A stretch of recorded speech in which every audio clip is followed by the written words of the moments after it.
Okay. I am talking to somebody who hasn't done photography himself. And although we live in a world where we see photographs every day, and not only that, our phones, whatnot, can take photos easily. Everyone has pretty much a phone. So I'm talking to somebody who lives in the modern world, opposed to someone who back then didn't have these, or not, they were not accessible to them. They didn't have these phones, they didn't have these ways to take photos. Unless you were actually interested in photography, you would have your own camera. So I would direct this towards people who just, I want to say, just have no clue whether they have a camera or not. But it does make a big difference on whether or not you've taken your own photo. And so let's assume that you have taken your own photos. You basically have the composition down. You know how to aim and shoot, and you know how to place people in the middle of your image or your frame so that they can be in the photo. Maybe, hopefully, you don't think cutting them towards the edge would be ideal, which is not in my, you should leave this much space between, people and the edge. But that is my opinion, and that's something that I needed to work on when I was taking photography. So maybe people haven't got that understanding yet, until maybe they upload it on Instagram and they realize they don't have enough space to put the entire image that they want into their upload. Since Instagram has like a square ratio, and photos usually we're taken in rectangle mode, or whatever mode you want to call it. So what I want to help with, not just with composition, is how to use a DSLR. And that would be pretty much a device where you can control the ISO, the shutter, and aperture. When those three things, we make a decent exposure. And a decent exposure is something that when we capture something, it looks like reality, and looks like what we see. When in a camera, we can over or underexpose the photo. Over being it's too bright. All the whites are really whitened out, and it's blown out pretty much from all like the brightness of the photo. An underexposed photo is just a really dark photograph. It's too dark. Everything's dark. You can't see the face, can't see the background, or whatever you're taking a photo of. It is just too dark. And this is why we need to understand what a good exposure is. And a good exposure is something you can measure with what almost every single camera has: a light meter. A light meter is a measurement tool built into just about every camera, and it's along the bottom. It has, well, depending on what camera you're using, Canon, Nikon, Sony, Panasonic, who knows, whatever you're using, they all have light meters on the bottom, and they usually have a zero in the middle, or some sort of midpoint, and then a plus or minus side. The plus being overexposed, the minus being underexposed. And it will blink depending on how well it exposed or not, based off the settings that you already have. Say you're outside taking a photo of someone in the park, under the sun. It's most likely going to be over on this side if you don't have it correctly exposed. Once you have it correctly exposed by changing the settings, which is the shutter, aperture, or ISO, depending on what you want to do with it, you want to get it towards the middle. And vice versa. If it's at night, you most likely can get it over on this side, which I don't know which side it is on, whichever camera you're using, but on the negative side, it'll be blinking, and it would give you a reading of that it's too dark. So when you do take the photograph, it's going to be exactly what the light meter has measured. And this is why we use a light meter as a sort of reference. When, let's say, maybe you do have a correct settings when you're outside and everything, all the photographs are coming out great, and then you're walking in, to indoors, now you have a completely different reading of the entire place, and the light meter helps you to let you know just how much different it is from the outside to the inside. And this is when you change your settings. Now, getting back to your settings, ISO, shutter, and aperture. Now, I feel that the first thing that people should learn is about the shutter. What everyone always has a problem with is motion blurriness. So usually our cameras can always capture a decently lit photo, but if you're not holding the camera steady or the person that you're taking a photo of is moving, they're gonna come out of focus, or they're gonna be blurred out, completely blurred out and not sharp. Completely just not sharp. And this is where you want to know that a faster shutter speed would definitely get rid of that. But what the shutter does, since what I mean by faster shutter, I mean it opens and closes a shutter door on the camera to let light in at a certain amount of time. And the way that cameras measure time is in fractions of a second. So we can start with 1 second, half a second, a quarter of a second, up to 1/100th of a second to 4,000ths of a second, depending on your environment and your atmosphere, that, you know, wherever the light is coming from. Definitely when you're outside during the sunlight, you might most likely be up in around 1,000 or like 100 fractions of a second. And that's, you know, the 1/100 or whatever number it's going to be. And so with that, the less amount of time you let light in would mean that because there's less light in, it could get darker. Now, when your pictures are coming out sharp, but they're coming out dark, now what do? We have those, you know, again, those three things: shutter, aperture, and ISO, which we'll get through all of them. All three of them will help you expose a correct image, a correct exposure. And you need to know how they all work in order to work with them, because without one, at least one of them, you want to understand how to get good exposure. This is why these three things are very important. So when you have your shutter controls, first off, they all control the amount of light, the brightness, the exposure, yes. But each one also has a very unique effect on your photo. So with shutter, it controls the motion in your photo. It can freeze it, or it can give you that motion blur. Sometimes people want the motion blur. Maybe they're following a car and they take the picture and the car is in focus, but everything around it is not. It's motion blurred, and that's how you get your focal point on using motion blur. But that's definitely an advanced effect that you can use. So far right now, we're just trying to learn how to get a sharp image. So usually rule of thumb is at 60th of a second and above. When I say above, I mean 60th, 80th, 100th, 200th, 1,000th of a second. That's the faster it goes. Anything lower than that is a lot slower.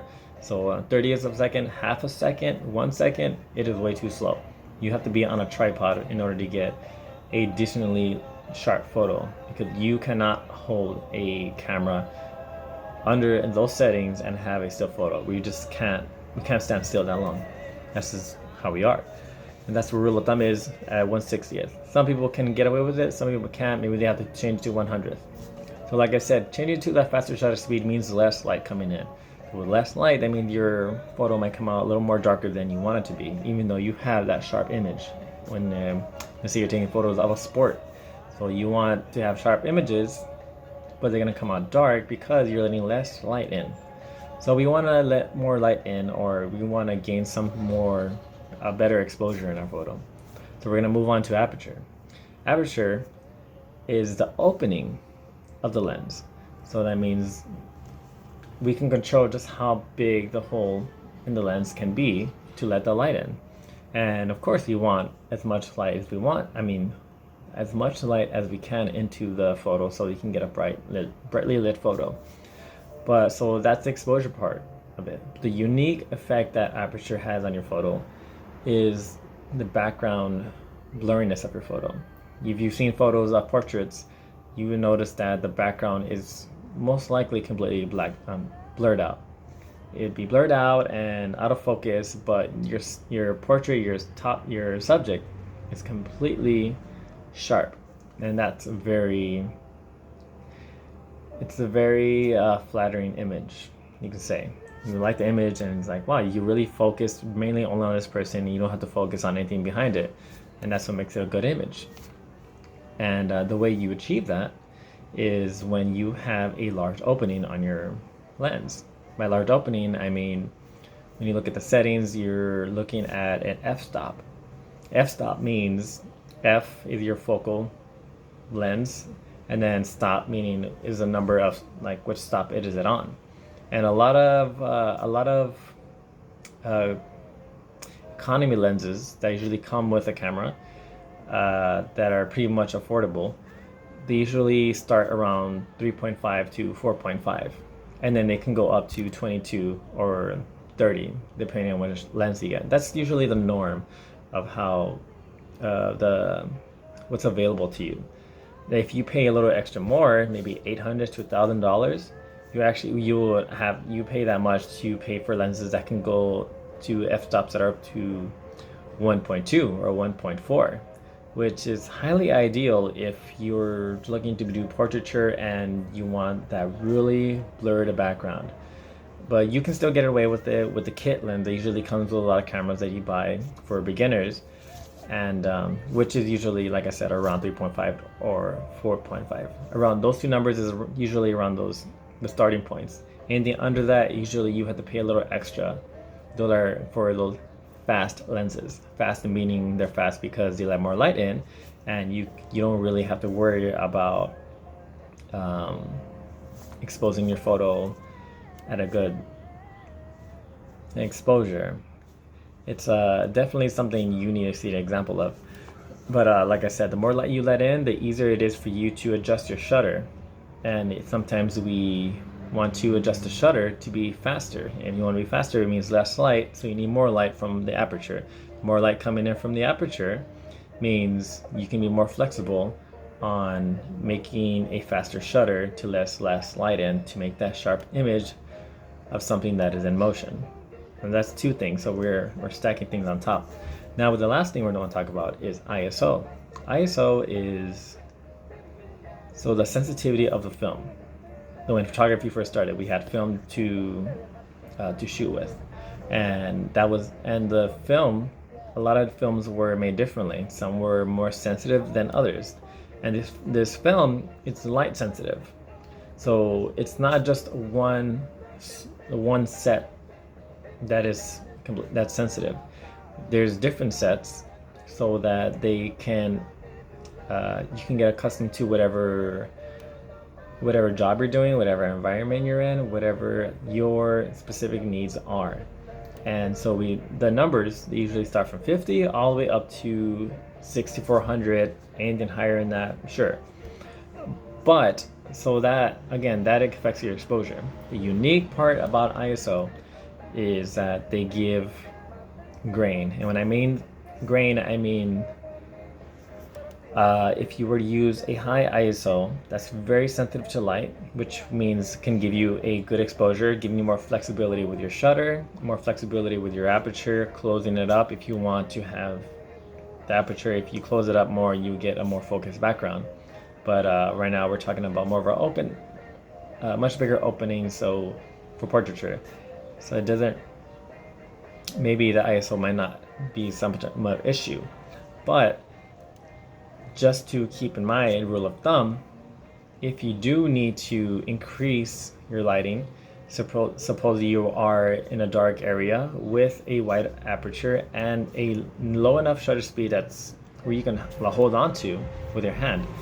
You want to increase the exposure lighting without changing the aperture and the shutter. You'll change the ISO to go brighter.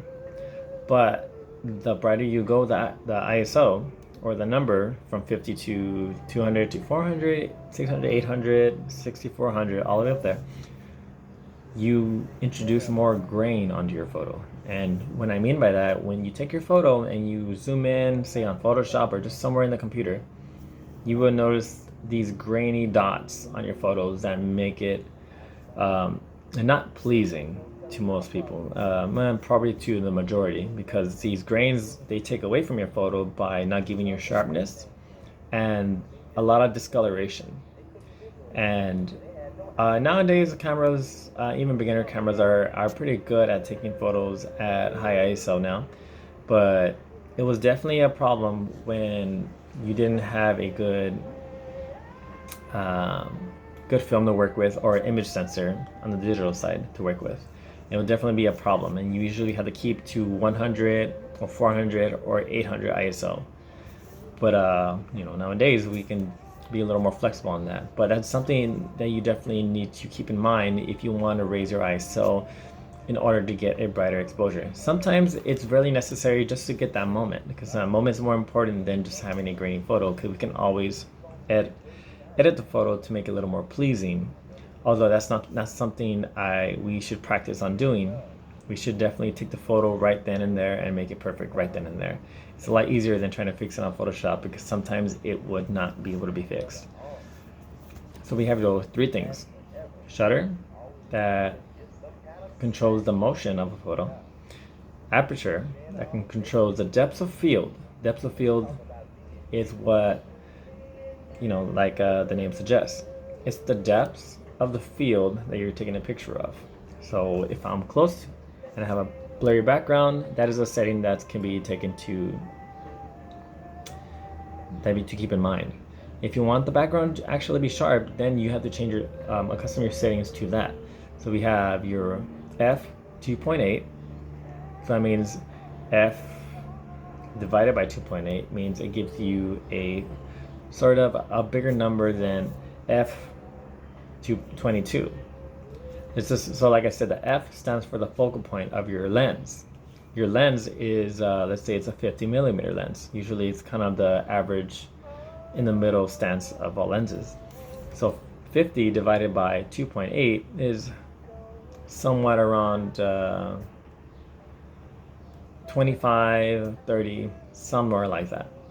So you get that number represents the diameter of the opening of the lens. Although that can be a little complicated, it's not something you need to know. You just need to remember that the stops, what they mean and what they introduce to your photo. So 2.8 gives you a narrow depth of field, which means, so it's narrow so that you can blur out the background. A example of f22 or f16. So if you can imagine that, 50 divided by 16 or 20 can give you a much smaller number. I can't do it on the top of my head, but I don't know. I can't do it in my head. Maybe 10, 5. Let's just imagine a lower number. That lower number means there's a smaller opening in the lens, and because there's a smaller opening, that means all the light rays that are coming into the lens are coming down into the smaller hole. And because they're coming into the smaller hole, that's what makes the background more focused. Just like when you see someone with glasses, when they take them off, the first thing they do is squint their eyes so they can see a little better. They can focus a couple things. And the reason why they do that is because when they close their eyes, the light rays start focusing a little more smaller, a little more sharper, so things are in focus. And that's how the background can be in focus along with your subject. But it's not a flattering thing unless you're doing landscape photography, and then that's something you want to consider. If you're doing portrait photography, then you want to be on the opposite side of that. Unless, again, this is your art, this is your work. These are the tools to help you understand how to achieve what look you're going for. And those are the three things that you want to learn. So after you learn how to do all that, you learn how to work the camera, you can now compose any image that you would like. Although there's a lot work to be done under composition. There's angles, there's rule of thirds, there are just design elements that add to your photo. There's also distractions, just like the way the line is kind of cutting my head right here. It's considered a distraction. It's considered not pleasing per se. You would more rather have me being up here than having this line cutting my head right here. But maybe that's something you didn't think of, or maybe it didn't occur to you. But along the lines of professionalism, when it comes to art and photographing, a lot of people who critique your photos would definitely look at things like that because they've been in it for a long time. And when you critique your own photos, you definitely learn something new every time you do it. You start looking at things that you didn't like, things that you felt like you don't understand why you don't like it. And when you don't understand why you don't like it, that is where you become in to learn how to critique a photo. When you critique a photo, you understand this makes a good photo, this doesn't make a good photo, this hits me more, this one hits me, this is more powerful than this photo. And although they're all subjective, it definitely is definitely relatable to the human eye, to the stimuli that you find aesthetically pleasing. It's not everyone shares it. This is why art is art. It's a very expressional art. But there is like I said, there are some sort of rules or ground rules to get down in order to compose something that you like, that will make you feel proud of, that will make you feel like you understand it, and it makes you feel like you're expressing yourself correctly, and that others can definitely enjoy this photo without any distractions and be able to see everything exposed correctly the way that you imagined it.